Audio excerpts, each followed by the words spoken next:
আৰু এই বেছটো বনোৱা হৈছে মুখত পিন্ধি এখন মুখক ঢাকিব পৰাকৈ। এইটো প্ৰথম পৰ্যায়। দ্বিতীয় পৰ্যায়টো হ'ল ইয়াৰ ওপৰত কটন কাপোৰ, কুমাৰ মাটি, কটন কাপোৰ আৰু কুমাৰ মাটি যিটো আমাৰ কলহতে খেলি বনায় সেই মাটিটোৰ লগত মিহলাই বোকাটো এখন এখনকৈ ইয়াৰ ওপৰত দি মোহাই দিলোঁ, লাগিব ৰ'দত শুকাল। তৃতীয় পৰ্যায়টো আহিল যে ইয়াৰ ওপৰত আমি এতিয়া চেহেৰা, কোনটো ভাওনাখনে কি চৰিত্ৰটো মানুহৰ মুখে প্ৰকাশ কৰিব নোৱাৰা চৰিত্ৰটো সেইটো মুখা হয়। গতিকে বোলে গৰুদ্ৰ হ'ব, হনুমান হ'ব, ৰাক্ষস হ'ব, ইত্যাদি।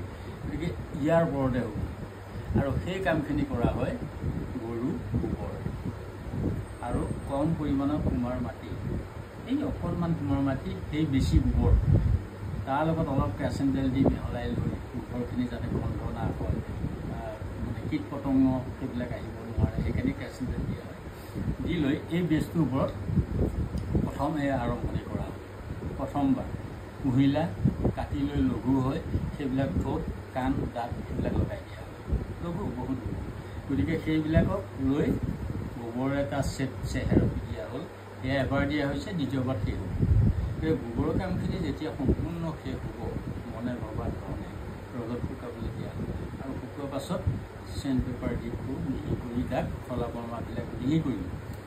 পুনৰবাৰ তাৰ ওপৰত কটন কাপোৰ আৰু কুমাৰ মাটি মিহলাই সেই গোবৰৰ ওপৰত ঢাকি আকৌ মোহাৰি অমূলনচে গোবৰ ঢাকি দিয়া হ'ল আৰু ঢাক খালে গোবৰ। আৰু তাৰপাছতে আমাৰ এটাই কাম আছে মুখাৰ ৰঙেৰে মুখাৰ কাম। গতিকে আমাৰ অসমৰ এক পৰম্পৰা ৰং আছে, সেই ৰংটোৰ নাম হ'ল হেঙুল, হাইতাল আৰু নীল। হেঙুল মাটিৰ তলৰ খনিজ পদাৰ্থ, হাইতাল মাটিৰ তলৰ খনিজ পদাৰ্থ আৰু নীল গছৰ পৰা যায়। এয়াও প্ৰাকৃতিক, কোনো ইয়াত কেমিকেল প্লাষ্টিক নাই আৰু ৰঙতো নাই। আৰু সেই ৰং তিনিটা বেলেগ বেলেগকৈ আমি পটাত মাৰি পানীৰ লগত, তাৰ লগত গম গছৰ আঠা বা বেল গছৰ আঠা দি ইয়াৰ ওপৰত এটা বগা খৰি মাটি সানি দিয়া হয়, চক মাটি প্ৰায়বাৰ বগা হৈ গ'ল মুখাটো, তাৰ ওপৰত আমাৰ বিভিন্ন ৰঙৰ কামখিনি হয়। গতিকে সেই হেঙুল হাইতাল পটাত মাৰি লৈ তাত গম গছৰ আঠা দি ৰং কৰা হয় আৰু তাতেই বিভিন্ন ৰং, সেই হেঙুল হাইতালৰ পৰা বহুত ৰং ওলায়। যেনে আমাক যদি কমলা লাগে, ৰঙা আৰু হালধীয়া অলপ মিহলাই দিলে, সেউজীয়া হ'লে আপোনাৰ হালধীয়া আৰু নীল অকণমান মিহলাই দিলে সেউজীয়া আহিব, বেঙুনীয়া লাগিলে ৰঙা, নীলা অকণমান মিহলাই দিলে বেঙুনীয়া আহিব। সেইবিলাক তিনিটা ৰঙৰ পৰাই ওলাই গৈ থাকে। গতিকে ৰং কৰা হ'ল আৰু ৰঙৰ পাছত মুখাই প্ৰাণ পাব।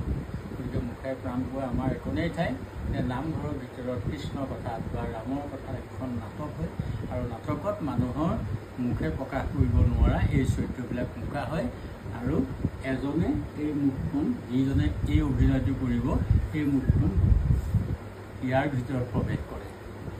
এইখন মুখ দৰ্শকে দেখা নাপায়, দুখন মুখৰ সংযোগ, এখন মুখ দেখিব মাত্ৰ এইখন দৰ্শকে, আৰু ভিতৰৰ মুখখন, আঁৰৰ মুখখনে আমাৰ এই পৰিচালনা কৰিব মুখাই।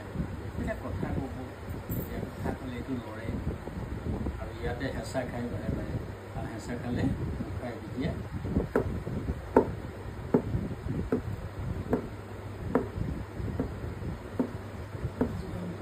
এইবোৰ নাছিলে। আগতে এইটো ফিক্স আছিল বা এইটো আছিল, তো 2000 চনৰ পৰা আমাৰ মনলৈ আহিল মুখা পিন্ধি কষ্ট হৈছে মানুহৰ অনুভৱ, আৰু এই জেগাখন সুৰক্ষা দিবৰ কাৰণে আৰু গৰম দিনত অলপ বতাহ বাহিৰৰ পৰাও সংগ্ৰহ কৰিব পাৰিব আৰু কথাখিনি সম্পূৰ্ণ বাহিৰলৈ ওলাই যাব আৰু এটা ভাৱ সৃষ্টি হ'ব। সেইকাৰণে এই কামটো কৰা হ'ল। গতিকে এই 5টা বিষয়ত এখন মুখাৰ কাম সম্পূৰ্ণছে শেষ হয়।